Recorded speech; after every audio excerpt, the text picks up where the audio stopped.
cows.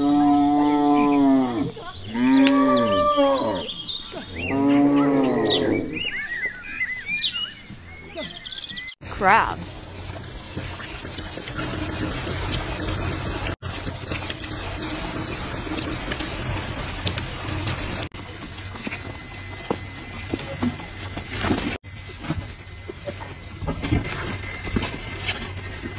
Black cows.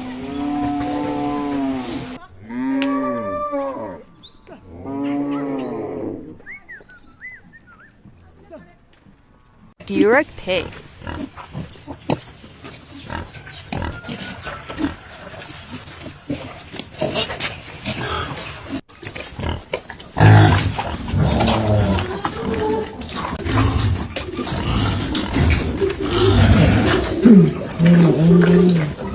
Em theo con em bán cho con cho.